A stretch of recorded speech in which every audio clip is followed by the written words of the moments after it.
Welcome back everyone to our podcast, 4 Minute Nonsense. I'm Alessandro and today with me is Juan. Hi everyone, I'm Juan, and today's topic is rather unusual. You're all familiar with sports like football, basketball, or tennis. So, in this episode, we're going to check out two lesser known ones. Get ready because today we'll introduce you to extreme ironing and bossa ball. Let's start with extreme ironing. Yes, you heard that right, ironing. The same you do with your clothes at home. But this is no normal ironing. People do it in extreme places rather than the comfort of their own houses. Extreme ironing is all about reaching the most dangerous and ridiculous spots together with your iron and ironing board. For example, on the top of the mountain, in the middle of a forest, on a canoe, underwater, or even while skydiving. It was invented in the UK in 1997 by a man named Phil Shaw, also known as Steam. He said he wanted to add the mundane and boring task of ironing a bit of excitement by mixing it with the great outdoors. It was a success. The sport became famous online and people all over the world tried it. In 2002, in Germany even held an extreme ironing world championship.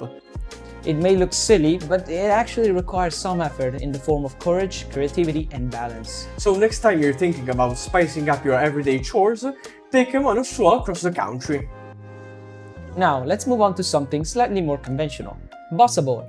It's one of the coolest sports I've ever seen. It's like volleyball, football, and gymnast all combined. The sport was conceived by Philip Ikmans, a Belgian man living in Spain, in the early 2000s. The game is played on a huge inflatable court with trampolines on each side of the net. That means players can jump real high and pull off all sorts of stylish flips and tricks before even hitting the ball.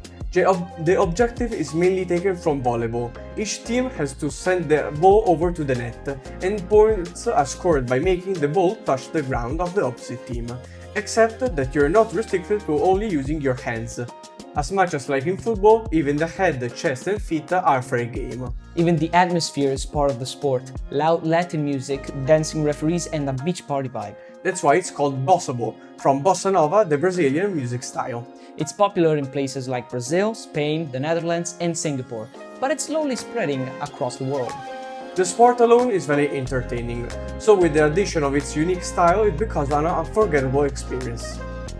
So, today we discovered two very different but still obscure sports. One turns a boring house chore into an extreme challenge, and the other boosts the volleyball experience with music and style.